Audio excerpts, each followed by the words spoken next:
So today on Coffees and Lunch, we've got a guest, a very exciting guest. Today we've got Karrie Fitzmaurice, who is the founder of Kitsch Studios, and she is basically mine and Maddie's agent. She's the agent to both of us. Hi, Karrie. Thanks for being here. Hi. Hi, everyone. So good to be here. Oh, we're dead excited. And I think, you know, before I had an agent, my only understanding really about agents came from the TV and programs like Entourage. You know, Ari, the agent in Entourage, and then that Call My Agent, that French program. Like, this was really my only understanding of what agents did before I had one. But now I have one. It's a lot calmer than those TV shows and a lot more professional and a lot more fun. And so we've got our first question for you, really, Karrie, is when I first started working with you, I didn't know that you used to be a hairdresser. I absolutely didn't know that. Someone at L'Oreal told me, and I was going, no way, did she? I just didn't know that about you at all. And so we really want to know how and why did you become an agent? How did that happen? Talk us through it. Sure, absolutely. So yeah, I think I hate the word, but organically, I flew into it. Mm-hmm. So I started my career as a hairdresser at an amazing salon in Ireland called Hugh Campbell's. I worked there for 10 years. I quickly worked up through the ranks because I really wanted to get to the next stage, and I really wanted to train the assistants and go and do awards and intercolor trophy and do all those things that everybody wants to, well, some people want to do. And then I moved to London, and I moved to London when I was 25, and I worked for another salon chain called Rush. And while I was there, again, I had quite a few successes, but I felt that life behind the chair wasn't for me, and I was really struggling to understand where I would fit in and what I could do. So then I joined L'Oreal. I interviewed for L'Oreal, didn't get it the first time. And then the second time I got a job as a technical educator. So educating other hairdressers how to use our products. And while I was there, two pivotal moments happened in my career. So first of all, I started an Instagram page, which was called L'Oreal Education UK. And yes, this page, I heard you started that page, you know, last time. That's I was wild. there. I didn't know that. Yeah, that was the gorgeous Viola telling you all my story. Yes. So I started an Instagram page, and it grew really quickly. And so I recognized that we had, at the time, they had an Instagram page, which was L'Oreal Pro, and that one was directed to consumers. So they were posting stuff. Some of the stuff was directed towards hairdressers, but mostly it was talking to consumers. And I was working there, and I realized we were doing these amazing events, and we were doing these amazing education sessions with hairdressers, and we didn't have a platform to share that and shout about them. So I thought, well, why don't we have an Instagram page directed straight to hairdressers? And bear in mind, this is now, I'm an old hag. This was like, very infancy of Instagram. So Instagram, I think, is 13 years old right now. This is going up to 10, 11 years ago. Yeah. And it was this start, and everybody was kind of finding their feet with it and really understand it. So I started the Instagram page, recognized that there was an opportunity to talk to hairdressers, and it grew really quickly because there was, and everyone loves L'Oreal, and to be presented on L'Oreal's page was such an honor at that time, and still is. So that was the first one, and from that, then I started to move slowly into, like, it was called a digital development role within L'Oreal, which then I started to do stuff like show London Fashion Week shoots, and started to do content production, and that was at like the infancy of those days. So that was the first moment. Then I met a man called Jack Howard, who we all know very well. We love Jack. So what happened was, he was already, very well known at that stage, but Instagram was coming out and it was starting to grow. He had, a sizable amount of followers at that time. I think it was about 15,000. And we met on a shoot, and we instantly united. And from there, then he asked me to, start coaching him. So organically, we started to do stuff together in the background of just, why don't you try this? Why don't you try this? And everything just kept working. It could have been like, whoa, that really worked. Whoa, that really worked. And we had such a beautiful success story where we grew him and right up to 200,000 followers, up to, and it just kept been wonderful. So then from there, then I think that was when I then went from L'Oreal. I went to work with the global team in Schwarzkopf. And at that stage, I was, getting to work on these really big productions for Indola all around Europe, and Essential Looks. And I was, working with some amazing talent and bringing new talent on board and seeing what it meant to bring talent in and look at contracts and how that looked and what you could ask for, what you couldn't ask for. And then fast forward, COVID happened and all that jazz. Still working with Jack, sorry. And yeah, the profile took off, and then he mentioned me a couple of times on his Instagram and when he won awards, and then all of a sudden clients started to come. So how did I become an agent? Jack asked me to be his agent at that time, and I was like, okay, let's have a go at this, and we started to do that. And I think from my experience of working in-house in brands, working with talent, understanding what it means to work for a brand, what brands need to see, how brands need to work with people. And then I guess from my experience of, doing it with socials as well. So, I went on to work with quite a numerous other high profile people and help them get from, 20,000 followers up to 100,000 followers quite quickly. And doing that, then it all kind of organically happened that I became an agent and then a coach, and other million other job roles that I have within Kit. And that's kind of, how it all started.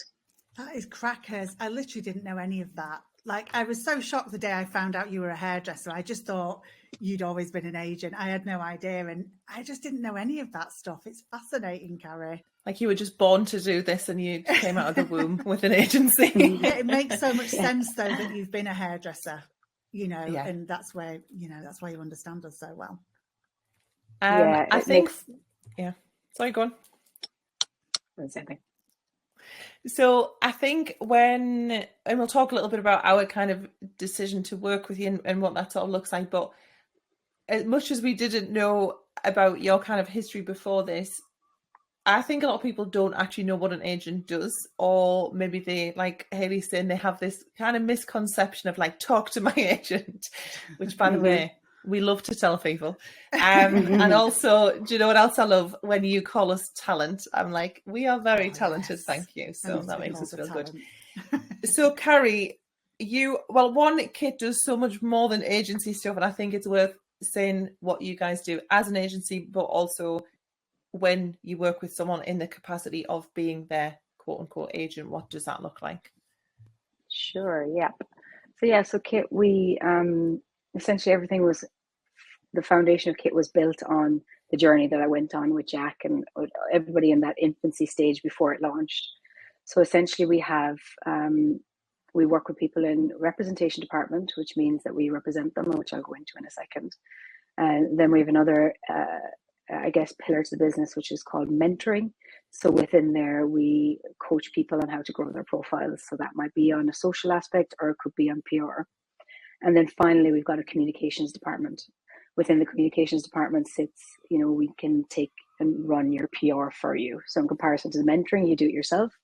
If you come to us, we can manage your PR and also social media, events, and anything to do with kind of digital marketing, essentially.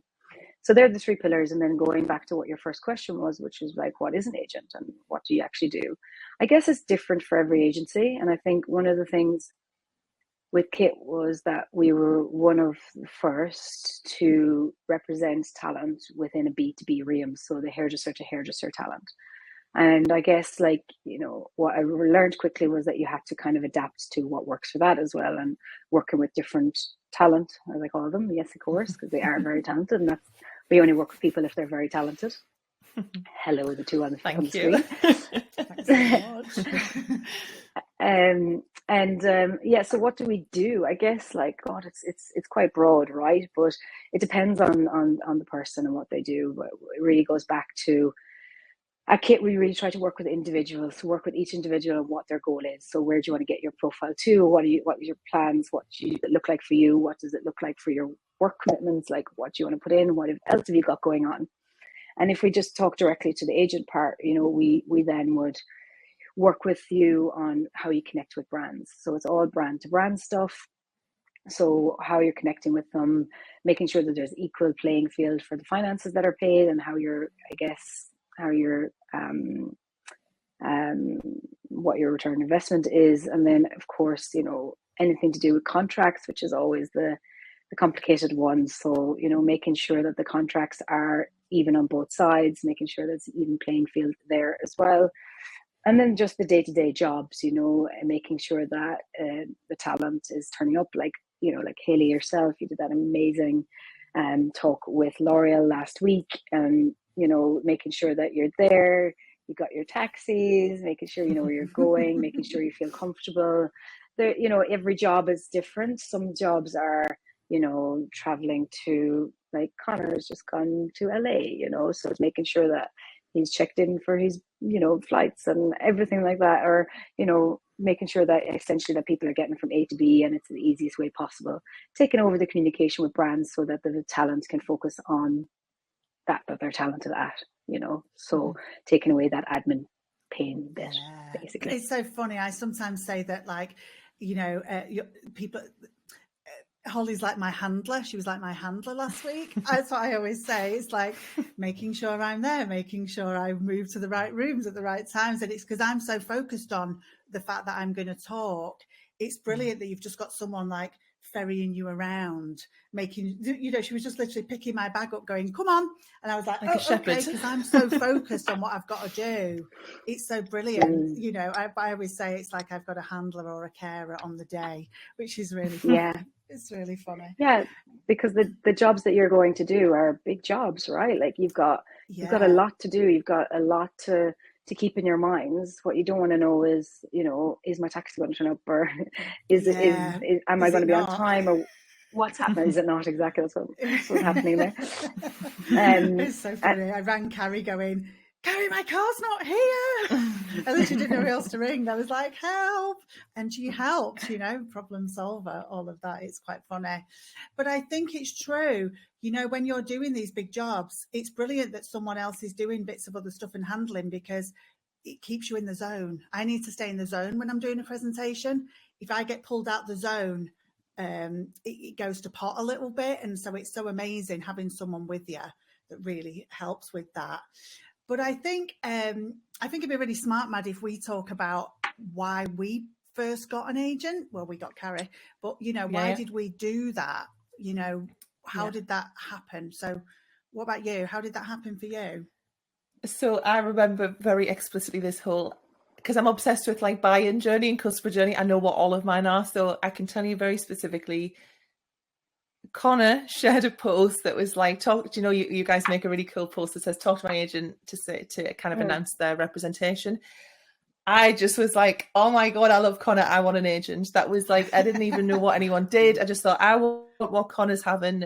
You know, we're massive fans of Connor on the show. He's came and done a podcast episode. Boy, we just absolutely adore him. So I can't remember if I got in touch with him or got in touch with you. And it was funny because you were like, do you have brands reaching out? Do you have existing like demand from brands? And I was like, nope. You were like, okay, let's like take a beat, because I think what I also kind of don't want is to have a bunch of people just knocking on your door, Karrie, going, oh, I need an agent, because they just might not, and I didn't. So I think it's helpful. It's nice to have.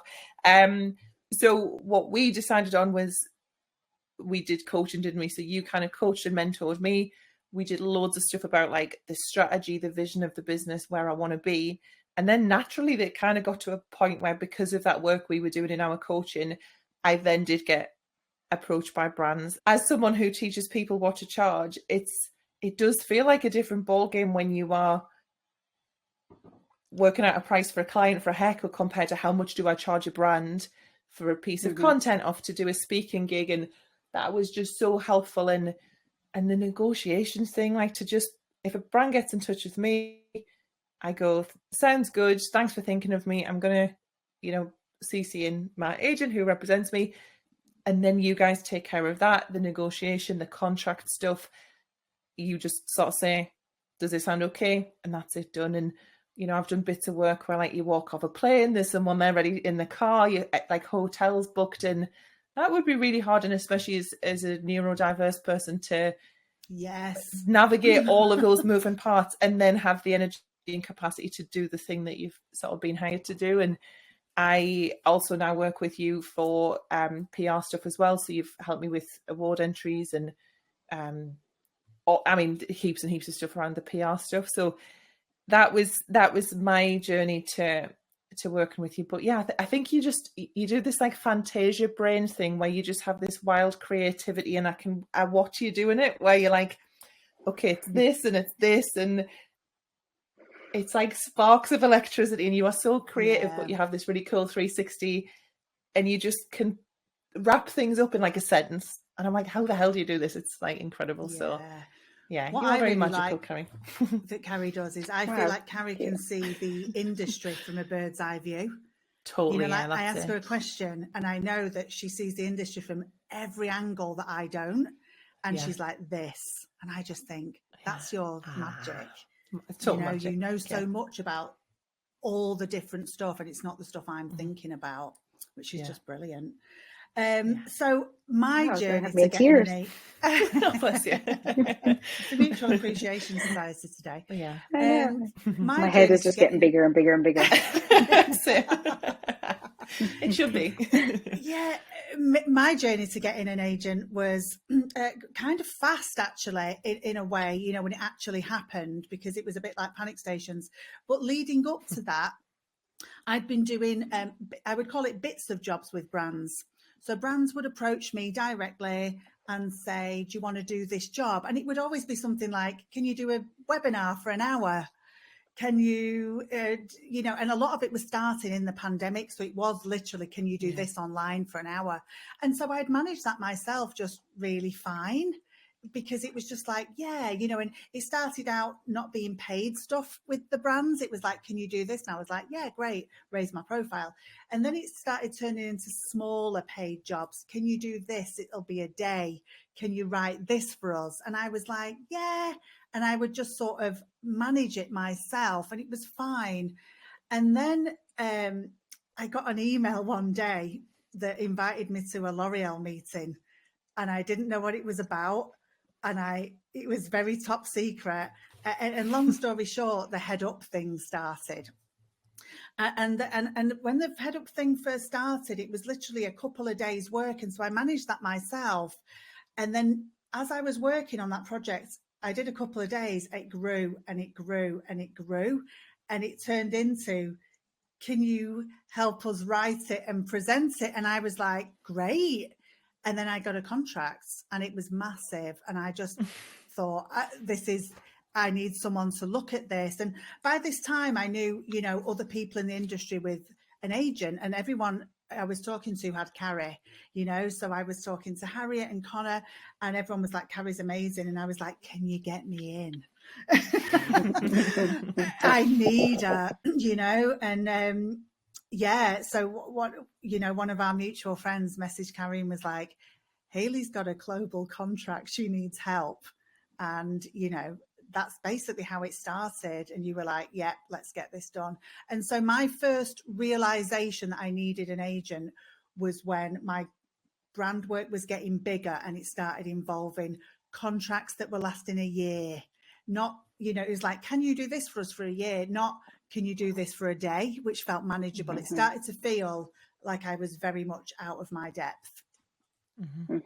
And so I think a really good question now is, when would somebody know they're ready for agency representation? Like for me, it was obvious. For Maddie, it was a slow growth. But, for any hairdresser listening to this, how might they know that they need an agent? Sure. Yeah. So I guess there's a couple of things that stick out in our heads for why we would sign people. And as you already mentioned, they need to be working with brands already. So if that is within your realm, then we have something to work off. There needs to be a considerable day rate that's already on the table. And one of the biggest things is that, because what we specialize in is hairdresser to hairdresser education, communications, and content creation, that kind of stuff. So if you're offering something to hairdressers, that is one of the biggest things as well. So the people we work with and the brands that we work with are essentially working B2B as well. So business to business, hairdresser to hairdresser. we have a strong ethos about how you are as a human, and the work ethic and the culture that you create. That's something that's huge. So we say no egos at Kit, internally or externally. And there's also something about being open to develop. So I think you'll both know that I'm quite vocal in being really direct and saying what I think, and you can take that as much as you want. But I think if we can recognize where you want to get to, and if we give you feedback, it's being open to take it, and open to being able to see the bigger picture is really important for us.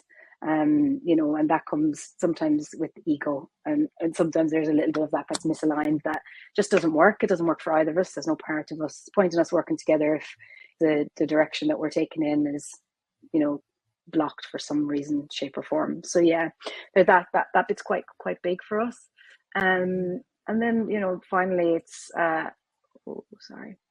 and then finally it really goes back to how talented they are, right? So we've recognized that it's really the caliber, the level of stylist that you are. So the work that you're putting out, whether it's hair like our other artists, or like yourselves, more business related subjects, and really making sure that they're of value to the industry, and making sure that it's something that we can help. We really love working with people like yourselves, where it's a real purpose driven business model that you have, that's really elevating the industry as a whole. That is something that just really pulls at our heartstrings at Kit, and making sure that we can work with people like yourselves that are putting stuff out there that can really help the industry develop, and everybody that's in it. So it sounds like you're ready for agency representation when you've already got some momentum. You don't get it at the beginning. Well, you get mentoring at the beginning to build momentum, but really you're ready for representation when your Instagram following is building, you're making changes, contracts are coming your way, brands are already contacting you, this sort of thing. It's like with me, it was already happening in bits and pieces, and then it got bigger, and that was the moment. And so that's what you're saying, really, isn't it? It's like you've got yourself so far, and then it's that there's a moment for most people, isn't there, where you need help, either with some mentoring or just help me with this contract, represent me, please. Exactly, that's it. I think that's one thing that we've really recognized is there's two people at play here. We have a lot to deliver, and make sure that we're delivering exactly what we promised to, but also the artists and the talent have to do that too. And if it doesn't happen on both sides, we won't have the success and the win stories that we only enter to do, So it's really important that two people are play, and everything that I mentioned there, you don't get any of that without working really hard and really having something special about your profile. And once that's there, then it's almost like the synergy happens. But without that, we can't create magic. It has to be there already, and then we can grow together. Yes. And I think that's what I like, is that I think that aligns massively with how both me and Hayley are with our clients. Is like we're very into kind of fair communication and equal partnership and collaboration. Like none of us are here to save or rescue anyone. We don't want to disempower anyone and say, you need me to succeed. Everyone's just kind of succeeding together and going, this is working, let's communicate, how do we make this better? And I think that's something that really that I love about, in particular, working with Kit. I like to say I walk alongside people. I'm not telling them what to do. I'm supporting them, dragging them along. Not dragging them along, not telling them what to do, just walking alongside people. That's how I think about things. That's definitely. a really nice way to say it. So if someone's listening and they're thinking, okay, I'm maybe not there, or thinking this is somewhere I'd like to be, or where they can envision themselves in a couple of years' time, what could someone be doing to get themselves in a position to where agencies may be something that they're considering, or the PR stuff something that they're considering? What might some steps be that they could do now so that in 12 months or 2 years they might be in a position to do that? I guess strengthening your own profile. So, looking at how you're putting stuff out there. Sadly, we're in a very, not sadly, but, the reality is we're in a digital world. It's how you're putting yourself out there. What's your communication like? What's when you look at your page, what's it saying about you? What is your profile saying about you, and what are you doing? There's a fine balance between the hustle culture, so putting yourself out there and really going for it, and also protecting your mental health and protecting your well-being. So it's finding that balance, right, of making sure that you're putting yourself out there enough that you're known, and putting yourself in the right places. And I think the wonderful thing we have about this industry is everybody's so helpful. If anybody reaches out, and we get, quite a few people reaching out asking for help, or, reaching out to yourselves for help, or asking how you did that. Everyone will help, so reach out, talk to people, take people, for lunch, or meet people for a coffee and ask them questions, and, listen to podcasts like these, and understand how others got there. It's so individual for every person, but there's knowledge there, and everybody's there to help. So that would be my first thing to do. Definitely. Mm-hmm. That's so true, isn't it? I think about so many people were so kind to me early on in my career, helpful and introducing me to people. And, there's some real key people that were very instrumental in that early in my career, who were kind. And I think they just liked what I was doing and were like, I'm going to help her a little bit because it's good what she's doing. I think it's nice. And so there's a lot of that around, isn't there? It is. We're nice like that as hairdressers, aren't we? Yeah. And so what I know about you, Karrie, is you have quite a strong vision about the hair industry and how you'd like to see it go. I see that in the things that you post about and you're passionate about, like equal representation in the industry and all sorts of things that I see that you're really passionate about. And so I just think, our last question for you really is, what is your vision for the hair industry? What would you like to see? But also, how is Kit Studios fitting into that? Sure. Big question. Yeah, I think everything that you see on our Instagram is just something that comes naturally to us. We just feel that sometimes there's not equal representation within the communication conversations that we're having. And we just thrive off them. We just love talking about it, and we just, we love to see that other people enjoy it too. And I think the vision for the hairdressing industry, I feel like we still need to get a lot more inclusive. We had an incredible session, the Kit team with Kerry Blue last week. Oh my God, maybe it was just this Monday actually. Yeah, it was just Monday. And that was just really eye-opening, I think as an industry we still have so much work to do to really represent everybody that belongs within it, and to understand what everybody needs to belong within it as well. There's still a lot of work to do in that area, and I think we can be stuck in our ways in quite a lot, and I think it takes a lot for us to change. But I think there's some amazing voices out there that are, highlighting some of the things that we do need to change. And I think we're going in the right direction. I think we're a little bit slow, but I think, give us a few years, I think we're catching up. I think digital, with the whole COVID, I think we were thrown into digital like every other industry, and it was just such a great thing for us. I think we've really developed in that shape or form. But yeah, I think there's still some space to hear from voices that still aren't being heard from, and how that's done, I think, is really interesting. And also opening up a space for people saying stuff that isn't so that mightn't be so PC, I guess, at times, but actually allowing those conversations and welcoming them. I think there's still a lot of space for that. I think that's it. And where do we see Kit within that? I don't know. It's hard to say that, because what I've learned with Kit is we're 3 years old, and we keep evolving and we keep changing. And I don't think with that never stop. And that's something that I've learned to become comfortable with. Where we are today might not be where we are in a year's time. And that's, I think, what keeps me excited about being within Kit and where we're going. We do have some really exciting things that are coming to the table. That we're just about to launch a membership. for up and coming talent, which wow. I'm super excited about. So people that wouldn't be in, you know, where we represent yourself and Hayley and Maddie, we would have another tier where we will have a membership where we will allow people to pay a little bit of a fee so that we can give back and grow them in that space as well. So that I'm super excited about. Yeah, I'm super excited about that. It's the very infancy. You're probably one of the first to hear it right now. So that's really exciting. You got the inside scoop. And that we will be looking for new people for as well. So there is an opportunity for there. And then, yeah, so our communications department really growing on that, you know, the communications that we put out there.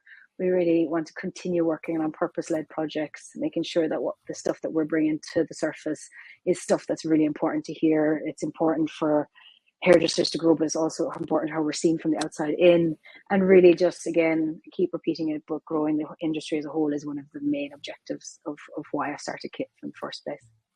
Yeah, that sounds perfect. For some people, it might be something that never comes onto their agenda, but for those who do, they've got stuff to think about, they've got next steps and things like that. And thank you for sharing this time. This is just the I Heart Karrie fan club. Yes. This, we meet every Monday. We're grateful for Karrie every day. We are. And the whole Kit team, because it's obviously you are the founder and steerer of the ship, but honestly, like every single person that works within Kit is they just embody the vision, the mission, what Kit is about, and you just love them. We're really, really pleased to be part of it all. Yay, thank you.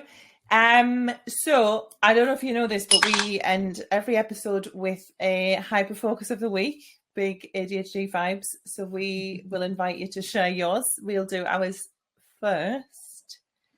And, you know, a little think, what have you been obsessed with this week? What are you Googling frantically? What do you want to know more about? We've had previous ones. We've had lettuce, the Cold War, cake, Birkenstocks, like nothing is off the table. Hayley, do you want to go first? I need to have a little ponder actually. Yes, remember I've got a good solid one this week. Go on. So I'm obviously in the house moving phase. And so I've become obsessed with how I'm going to decorate my new house when this eventually happens, because, you know, I'm not mad on the decor of the house that I'm buying. So I've just become obsessed with Farrow and Ball, basically, like fully obsessed with it. She's fancy. Obsessed with Farrow and Ball, obsessed with the idea of colour drenching, which is all over Farrow and Ball's website, which basically means paint everything the same colour. That's handy if you're really messy at painting. Yeah, it's like, you know, if you want to paint the wall and your built-in shelves and the skirting board, you can do it all in the same paint now. Because I was thinking, am I going to have to buy an emulsion and a gloss? But they've got this new, well, I don't know how new it is, but they've got a paint called Dead Flat, and it's like a type of paint, and it's a multi-purpose, and it's matte and multi-purpose. So but it's very expensive. It's like 75 quid a tin. It's crackers. 75 quid a tin. Like, you're going to need two to do a wall and the built-ins and stuff minimum. But yeah, I'm obsessed with this and thinking, yeah, I need to, you know, save up and buy a lot of Farrow and Ball. But yeah, I'm obsessed with sulking room pink. I'm quite the name's Elephant Breath. Yes, downpipe, all of that. So I'm just fully obsessed with the Farrow and Ball inspiration page on their website and fantasizing about how I'm going to decorate my future house. So yeah, we'll keep us posted when he picks. I do. Yeah, it is very I've got a board, fancy, isn't it? You know, I've got a Pinterest board happening, obviously. So that's. I did obsession. We did our we have a downstairs bathroom which is just literally like the tiniest little loo and sink, and we did Soho house paint because I was like, if I'm painting a room with 75 quid paint, it's the smallest room in the house. So yeah, it didn't make it to the big rooms, but. Mine is a little bit boring. It's more, you know, we love a research phase, and me and Aidan have been deep into the research phase of lighting. The lighting in this room is insane. I do have a window. My ring light's terrible. Sometimes it's the darkest room on earth, so we've got fully into it.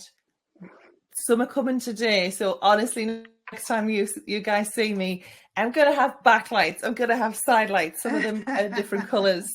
It's going to be the freaking light show. So that's film set. it's going to, because this room is absolutely teeny tiny. So I'm very thrilled about that. And yeah, just act cool when you see me next time and it's like blowing your mind how great my lighting is. Okay. Like you've got your own lighting rig. Yeah. And they'll be like doing a smoke machine in the background. Carrie, what are you obsessed with? Do you have a hyperfocus at the moment? Oh God, I don't know what it says about me, but I've got about 15 hyperfocuses at the moment. So I'm like, I don't want to say. Yeah, exactly. I'm gonna say my daughter Johnny Sue is turning 1 in August. Which is mind blowing. Yeah, that's due to you and your styling, Haley. So planning her first birthday. Right now, I've fell into a hole of basically little tiny cutouts of her face on everything. So on the cupcakes, rice cake, like rice paper pictures of her face. Edible Johnny Sue. No, not that. No. Oh. These are actual. Basically, it's like what I'm planning to do is 12 stations for each month.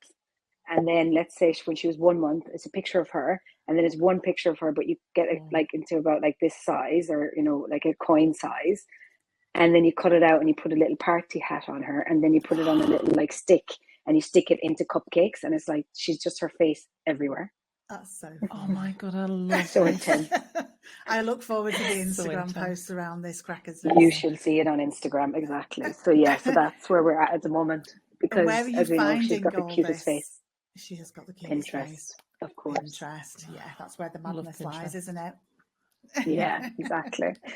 So I'm deep in that. Baby faces, garlands just all her face. Face hats, all her face. Imagine when you show her this when she's 18. I know. Just like your first birthday with your face everywhere. She'd be like, Mom, you're so embarrassing. Exactly. Already. Lush. Oh, well, I've loved this conversation. I think it's been great. I'm so shocked I didn't know your story. I just didn't, and that's been so fascinating. It's really interesting to see, what you think about the industry and the representation, and how Kit just moves with what's necessary. I love that. It's really interesting. Yeah.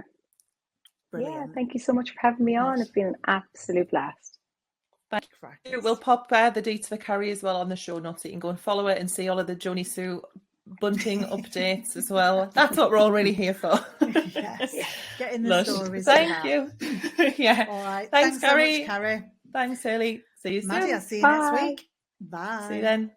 Thanks for watching. If you enjoyed this episode, please like and subscribe, and don't forget to leave your thoughts in the comments. Please support those who support us, and check out Timely, who we recommend as our favourite booking system for you. New customers can get 50% off their first 3 months with the code COFFEE50.